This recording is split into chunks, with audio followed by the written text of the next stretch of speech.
तर मुख्यमंत्री माझी लाडकी बहीण योजनेच्या 23व्या हप्त्याची वाट पाहत असणाऱ्या लाडक्या बहिणींसाठी एक दिलासादायक बातमी समोर आलेली आहे। काय महत्त्वपूर्ण माहिती आहे, वितरण कधीपासून सुरू होणार, कोणत्या महिलांना वितरण होणार आणि कोणत्या जिल्ह्यात किती वाटप होणार पहिल्या दिवशी, या संदर्भातली आपल्याकडे एक महत्त्वपूर्ण माहिती आलेली आहे। तर या संदर्भातली माहिती आपण समोरच्या अगदी थोड्याशा व्हिडिओमध्ये पाहणार आहोत। त्यापूर्वी तुम्ही जर नवीन असाल तर नक्कीच आपल्या व्हिडिओला लाईक करून चॅनलला सबस्क्राईब करा। नमस्कार, मी भाऊसाहेब गोडे स्वागत करतो तुमचं लाडकी बहीण योजनेच्या एका नवीन व्हिडिओमध्ये। तर पाहून घ्या लाडक्या ताईंनो, वितरणासंदर्भातला GR हा 10 तारखेला प्रसिद्ध करण्यात आला होता। त्यानंतर असं वाटत होतं की 2 ते 3 दिवसात राज्याच्या महिला बाल कल्याण मंत्री आदिती तटकरे या वितरणासंदर्भात सोशल मीडिया अकाउंटवर घोषणा करतील आणि वितरण हे लवकरच सुरू होईल।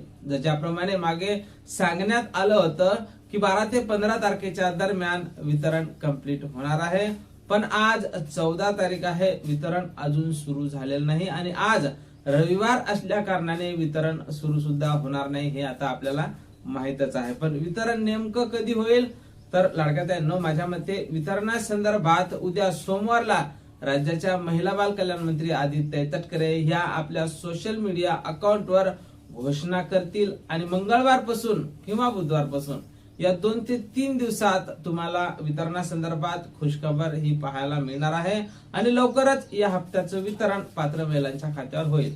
पण ज्याप्रमाणे आपण नेहमीप्रमाणे पाहत आलो की वितरण हे काही टप्प्याटप्प्यानं होत असते। काही महिलांच्या खात्यावर पहिल्या दिवशी, दुसऱ्या दिवशी, त्यानंतर तिसऱ्या दिवशी असं वितरण हे 2 ते 3 दिवसाच्या फरकाने लाडक्या बहिणींच्या खात्यावर चालू राहत असते। त्यामुळे तुम्हाला जर पहिल्या दिवशी वितरण झालेलं नसेल तर काळजी करू नका। मागच्या वेळेस सुद्धा असंच झालेलं होतं, काही महिलांना पहिल्या 2 दिवसात वितरण झालं आणि त्यानंतर बिलकुल 2 ते 3 दिवस वितरण हे बंद होतं आणि नंतर अचानक उरलेल्या लाडक्या बहिणींना हप्त्याचं वितरण झालं। त्यामुळे तुम्ही सुद्धा काळजी करायची गरज नाही। या हप्ते वितरणासंदर्भात आम्ही वरिष्ठांकडून वारंवार माहिती घेण्याचा प्रयत्न करतच आहोत।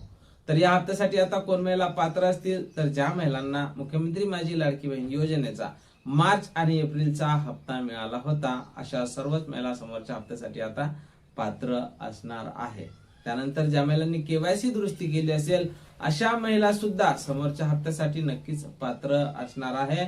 निश्चितच त्यांना आता मार्च आणि एप्रिलचा हप्ता मिळणार नाही, पण पेंडिंग लाभ जरी मिळालेला नसला तरी सुद्धा त्यांना समोरचा मेचा हप्ता हा मिळू शकतो आणि या हप्त्याच्या वितरणावर आम्ही बारीक लक्ष ठेवून आहोत। जसा या हप्त्याच्या वितरणासंदर्भात पहिला मेसेज येईल, पैसे जमा झाल्याचा पहिला मेसेज येईल, सर्वप्रथम तुम्हाला नेहमीप्रमाणे आपल्या चॅनलवर त्या संदर्भातला व्हिडिओ पाहायला मिळेल। त्यामुळे तुम्ही जर नवीन असाल तर नक्कीच आपल्या व्हिडिओला लाईक करून चॅनलला सबस्क्राईब करा। भेटूया पुढच्या एका नवीन व्हिडिओमध्ये महत्त्वपूर्ण माहिती सोबत। जय महाराष्ट्र।